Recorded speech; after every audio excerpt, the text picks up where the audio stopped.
Tomas Jakimavičius, Microsoft vyriausybinių reikalų direktorius Europos regionui.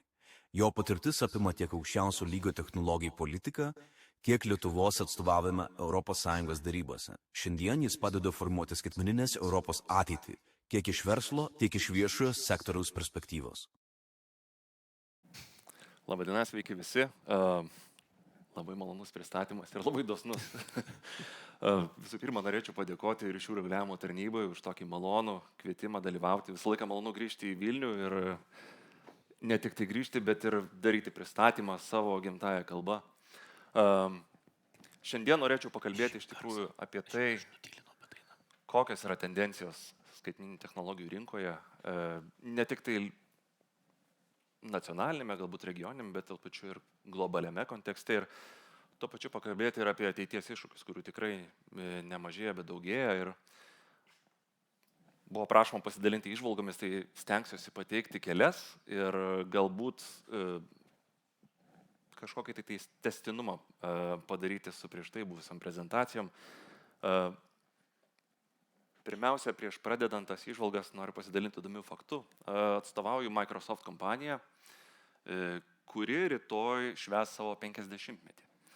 Tai kai kalbame apie technologijų kompanijas, kurios inovacijose pirmauja ir pasaulyje lyderiauja tam tikrose srityse, Microsoftas tą daro pakankamai sėkmingai per praėjusius 50 mečius. Tas faktas, kad jau pasiekėm 50 metų, irgi savaime pateikė pavyzdį, kad ypatingai judrioje rinkoje turi nuolatos keistis. Ir tie ateities iššūkiai turi būti numatomi pakankamai toli į ateitį, kad galėtum peršokti nuo vieno laiptelio į kitą. Ir nuo 70-ųjų vidurio iki dabar praėjo pakankamai daug laiko. Ir iš tikrųjų visas landšaftas technologijų pasikeitė labai ženkliai. Keli pastebėjimai ir iš anksto atsiprašau, kad mano skaidrės yra anglų kalba, bet pristatinėsiu lietuviškai. Vienas iš tų tokių pastebėjimų ir įžvalgų, ypatingai žiūrint į tai, kaip technologijos vystėsi ir besivysto, yra tai, kad iš tikrųjų ir Microsoftas prieš 50 metų susikūrė dėka to, kad internetas kaip ekosistema pradėjo formuotis ir gimė panašiai apie tą laikotarpį, kas ir įgalino Microsoftą pradėti teikti savo paslaugas. Pavadinime pačiam yra jau užslėpta žinutė, nuo ko prasidėjo Microsofto verslas. Bet iš tikrųjų pati kompleksija ir visa interneto ekosistemos evoliucija gana organiškai išsiplėtė ir yra toksai posakis, kad per medžius nebematai miško. Tai čia irgi yra vienas iš tų tokių kabliukų, kai negali iš tikrųjų apsiriboti viena kažkuria sritimi, turi šiek tiek didinti ir platinti tą mąstymą. Tas galioja tiek ir verslo vystyme, tiek tame pačiame ir politikos ir reglamentavimo procesų kontekste. Ir tai natūralu dėl to, kad kai galvojame apie reglamentavimą interneto kontekste, pats internetas kaip savoka, kaip modernus, labai savi susijęs ekosistemos darinys, jisai iš tikrųjų turi savyje labai daug skirtingų komponentų. Galbūt ryšių reguliavimo kontekste šiek tiek orientuotumėmės į štai šį komponentą tinklų infrastruktūros ir ypatingai antžeminės tinklų infrastruktūros kontekste. Bet vėlgi, žiūrint iš reglamentavimo pusės, mes turime apimti didžiulį visą paveikslą interneto ekosistemos. Ir kas įdomu yra, grįžtant prie istorijos, tai Microsoftas vėlgi pradėjo savo verslą, ko gero, nuo programinės įrangos kūrimo. Tai yra tik tai vienas iš dėmenų šitos ekosistemos. Per 50 metų kompanija evoliucionavo ir mes iš esmės esame dabar kiekviename komponente visų šitų 7 kertinių modernaus interneto ekosistemos dalių verslo srityse. Tai grįžtant prie tų medžių, iš tikrųjų, kas kartais nutinka, ir tą mes pastebime ir dabartinėse tendencijose, kad galbūt žmogiška prigimtis yra ta tiek versle, tiek politikos ir reguliavimo procesuose šiek tiek pasimesti tarp tų medžių arba susikoncentruoti į vieną konkretų dalyką. Ir tada atsirandame tokiose situacijose, kai vėlgi reikia simplifikuoti, dereguliuoti ir numatyti procesus, kurie galbūt grąžintų šiek tiek, sakykime, to savikritinio mąstymo ir prieimo prie to, ko rinkoms reikia ir ko galbūt yra per daug, kad neprikaišyti nereikalingų pagalių į verslo procesus, ypatingai labai inovatyviose verslo srityse, kaip ir pati interneto ekosistema yra. Antrasis mano pastebėjimas būtų tas, kad iš esmės dabar mes jau ne tik tai einame į naujų inovacijų ir be atsirandančių technologijų erą, bet jau joje ir esame. Tai dirbtinis intelektas jau tampa tokia kaip ir nuvalkiotos savoka ir čia juokavome prieš pat konferenciją, kad Barcelonoje, kur vienas didžiausių kongresų vyksta, praktiškai nebuvo stendo, kur nebūtų paminėtas dirbtinis intelektas. Tai jau tai tampa norma, bet yra ir kitų be atsirandančių technologijų, kurios to pačio dirbtinio intelekto pagalba vėlgi ateis į rinką. Tai kasgi yra toje orbitoje inovacijų? Aš galbūt išskirčiau kelis dalykus. Tai vienas dalykas yra, kad pačios kompiuterinės sistemos labai smarkiai tobulėja, vėlgi dėl to pačio dirbtinio intelekto pagalbos. Tai high performance computing vienas iš tų domenų, kuris ko gero ir išliks pamatinis, kad ir kitos technologijos atsirastų šalia dirbtinio intelekto, šalia kvantinės kompiuterijos, daiktų internetas, kuris su kiekviena ryšio karta vis artėja labiau prie mūsų, jis dar nėra pilnai išsivystęs. Ir tie patys naujos kartos tinklai. Daug buvo kalbama apie 5G ryšį, jau dabar daug šnekama apie 6 kartos ryšį. Visi šitie dalykai yra tarpusavėje susiję ir grįžtant prie pirmos įžvalgos, vėlgi reikia turėti tą didesnį matymą, kaip tas technologijas įgalinti tuo pačiu ir viena kitos pagalba. Tos technologijos be abejo, gal ir savaime suprantamas dalykas, bet vėlgi paveiks ko gero 100% visą žmoniją ir visus sprendimus, ypatingai kalbant apie tai, kas artėja su kvantinės kompiuterijos pajėgumais, kurie vėlgi dar kelias metus tolėliau nuo mūsų, bet kai galvojame apie tai, kaip mes gyvename, ką mes valgome, kuo kvėpuojame ir apskritai visas socialinis audinys, visas apskritai žmonijos gyvenimo būdas ir įpročiai gana smarkiai koreguosis dėl tos technologijų kaitos. Šiek tiek trumpai norėčiau paminėti, kad žiūrint į ateitį ir iš Microsofto kompanijos pusės kaip pusę amžiaus aktyviai veikiančios technologijų srityje, ko gero vienas populiariausių teiginių yra dabar, kaip mes galime išspręsti reikšmingas problemas. Ir tų reikšmingų problemų sprendimas, ko gero, ateinant dešimtmetį remsis 3 faktoriais. Tai high performance computingas, infrastruktūros dalis, dirbtinis intelektas ir kvantinės kompiuterijos pajėgumai. Visas šias 3 sritis sudėjus į vieną, mes galime numatyti, kokie sprendimai toliau ateityje atsiras, kurie ateis tiek į mokslinę sritį, tiek į verslo sritį ir į visas kitas gyvenimo sritis. Na, galima būtų pagalvoti, kad visa tai atsiranda kažkokioje tai terpėje, bet žiūrint į fundamentalius dalykus, iš tikrųjų skaitmeninė infrastruktūra kaip pagrindas, iš tikrųjų inovacijose atlieka vieną pagrindinių vaidmenų. Dėl to, kad be skaitmeninės infrastruktūros mes neturėtume nei dirbtinio intelekto sprendimų, nei kvantinės kompiuterijos sprendimų, nei apskritai visų kitų programinės įrangos pajėgumų. Tai šitoj vietoj noriu šiek tiek pasidalinti trumpu kadru apie tai, ką Microsoftas per 50 metų darė, kad tą pagrindą sukurtų. Šitas žemėlapis yra tik tai, sakykime, pavyzdinis toksai paveiksliukas, kaip Microsofto infrastruktūra yra išplėtota per visą pasaulį. Tai čia tik viena kompanija. Jau žiūrint į visai globalų vaizdą, tas tinklas būtų daug tankesnis, bet ką aš noriu šituo pateikti, kad Microsoftas, ko gero, turi tankiausią duomenų centrų tinklą pasaulyje, jau dabar turime virš 300 duomenų centrų, jau juos net nebevadiname duomenų centrais, jie daugiau vadinami duomenų kampusais, nes ten ištisi miestai ir miesteliai, kurie turi duomenų centrus. Vienas duomenų centras, tai gali būti iki kelių futbolo stadionų dydžio. Tai čia kalbant apie mastelius ir be abejo, juos visus reikia kažkaip tai sujungti su ta infrastruktūra ir tinklų infrastruktūros investicijos iš tikrųjų yra vienas pagrindinių uždavinių.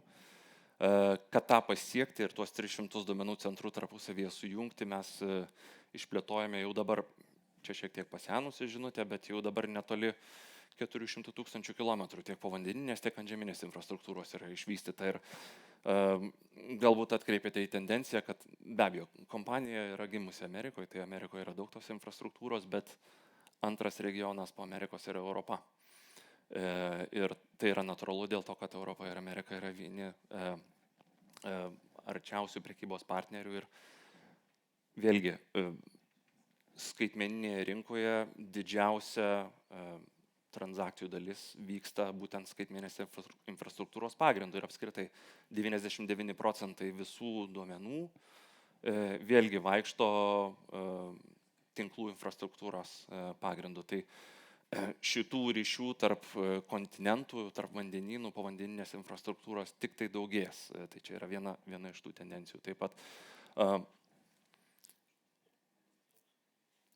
užbaigiant apie tai, noriu tiesiog pasidalinti vėlgi, nepabėgsim nuo dirbtinio intelekto ir daug kas kalba apie tą technologijų steką dirbtinio intelekto.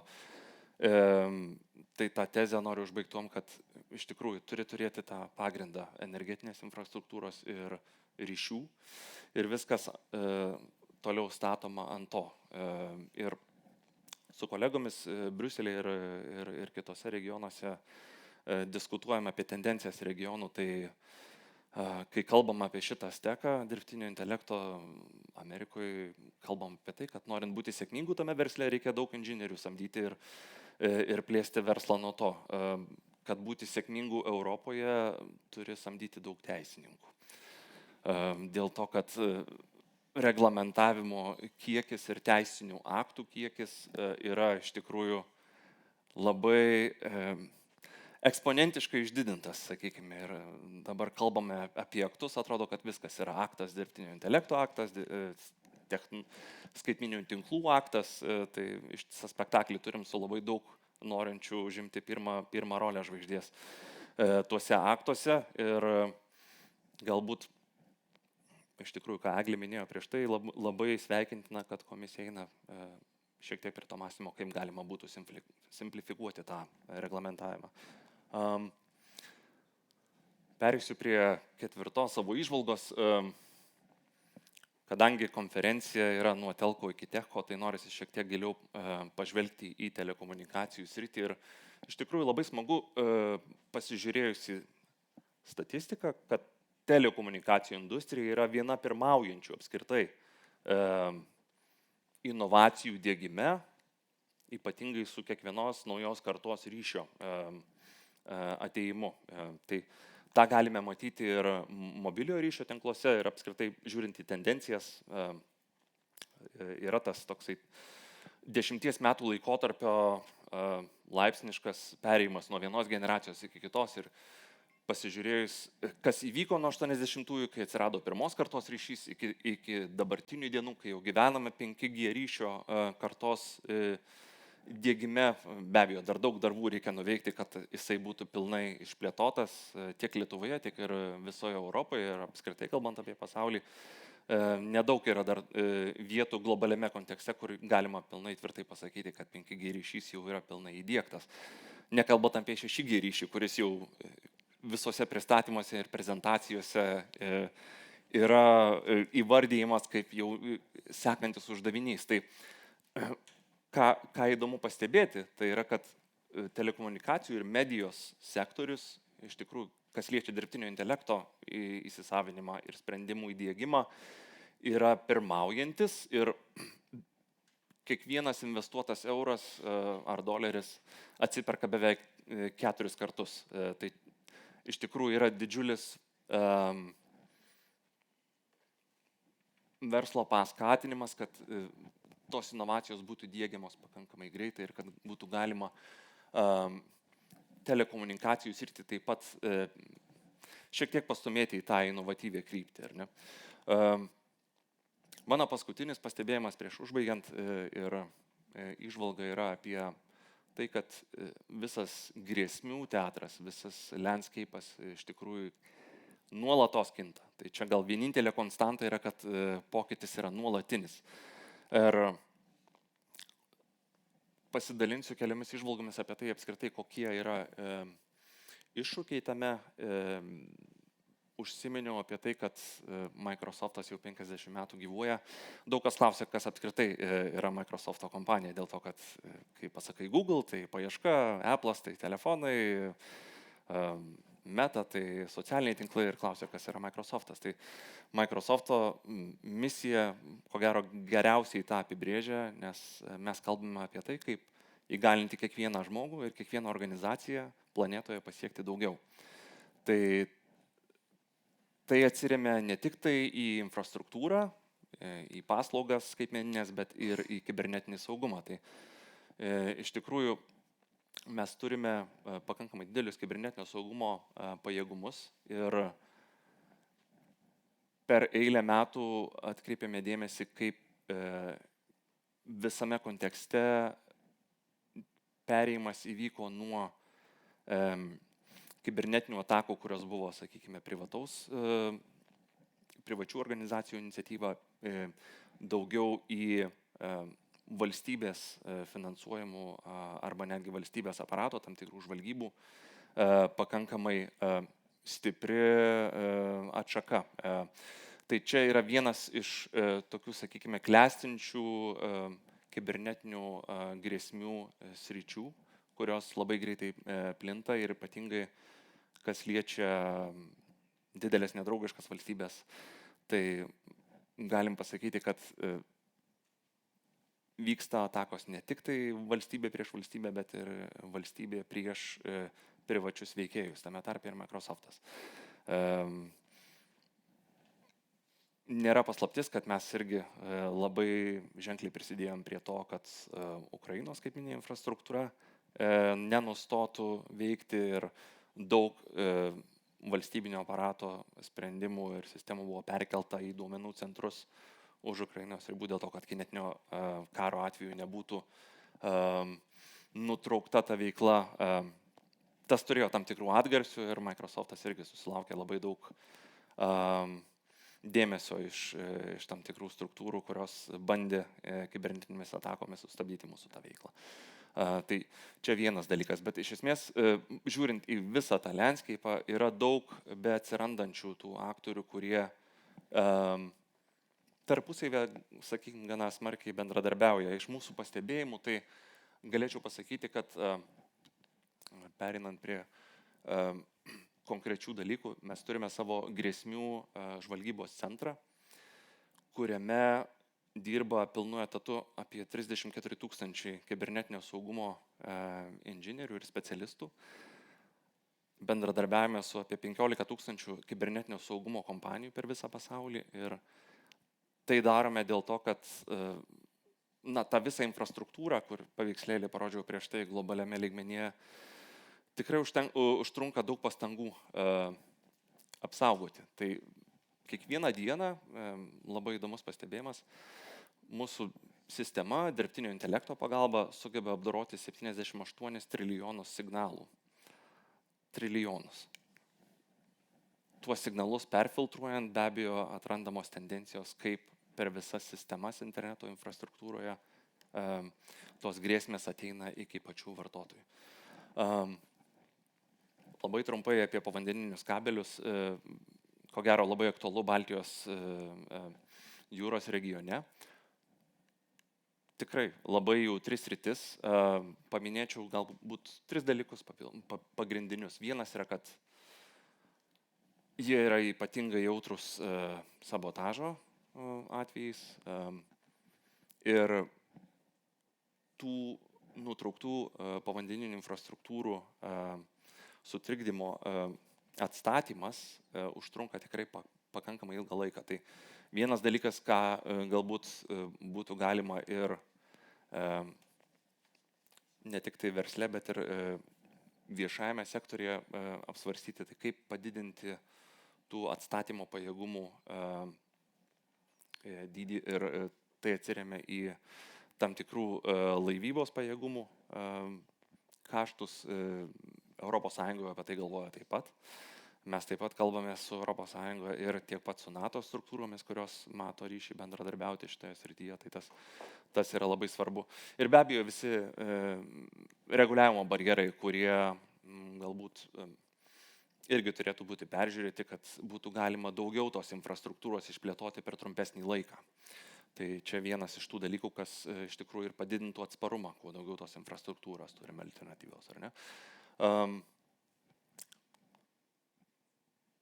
Užbaigiant pabaigai, norėčiau šiek tiek labai trumpai apžvelgti tas tendencijas. Tai mano gal pagrindinė žinutė būtų ta, kad iš esmės iš tas įžvalgas žiūrint reikia atskirti tą tokį perdėtą entuziazmą ir aiškiai įsivardinti, ką reikia daryti ir galbūt netgi svarbiau, ko nereikėtų daryti. Daug buvo kalbama paskutinėmis savaitėmis apie geopolitinius įvykius ir kaip jie įtakos, ypatingai skaitmeninė rinka. 3 dalykus įvardinčiau. Tai vienas yra finansavimas, kuris yra ko gero kertinis dalykas, norint išplėtoti tą skaitmeninę infrastruktūrą. Europos kontekste tai ko gero akcentuojamės į privataus ir viešojo sektoriaus bendradarbiavimą. Šiek tiek skiriasi modeliai tarp Kinijos ir JAV, dėl laiko stokos gal nesiplėtosiu. Bet kiti 2 svarbus dalykai tai yra talentų pritraukimas, nes ko gero yra tas, sakykime, išteklius, kuris yra labai ribotas, ypatingai inovatyviose technologijose kaip kvantinė kompiuterija. Ir taip pat tiekimo grandinės užtikrinimas, kad nebūtų sutrikimų, kas ypatingai geopolitinėme kontekste dabar yra labai svarbu. Buvo daug kalbėta apie tai, ką Europa darys. Trumpai tariant,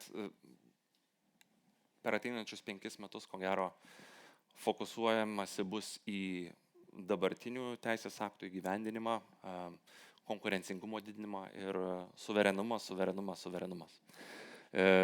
Globaliame kontekste visi šie 3 faktoriai, ko gero, labai smarkiai paveiks ir tai, kaip technologijų kompanijos pozicionuos save ES rinkoje.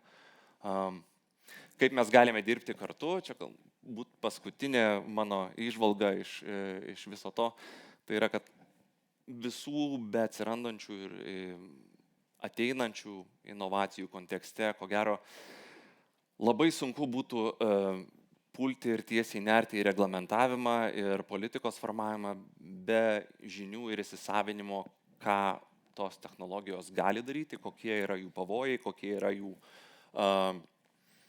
pridėtinės vertės galimybių suteikimo dalykai ir apskritai pats dialogo palaikymas tarp viešo ir privataus sektoriaus, manau, ko gero, čia yra kertinis dalykas. Tai šitoj vietoj, ko gero, reikėtų vėlgi grįžtant prie pradmenų, neišradinėti dviračio ir naudotis dabartinėmis praktikomis ir, ko gero, palaikant tą dialogą, reikėtų vėlgi svarstyti, kur mes galime dirbti kartu, ne tik tai tobulinant dabartinę tiek reglamentavimo sistemą, tiek apskritai verslo vystymo politiką, bet tuo pačiu ir fokusuotis į kiekvieną elementą, pabrėžiant tą patį dirbtinio intelekto steką ir tuo pačiu nepamentant to bendro viso didelio vaizdo, kurį svarbu užtikrinti. Tai galbūt dėl laiko stokos pabaigsiu čia, bet būtų labai malonu atsakyti į klausimus diskusijos metu.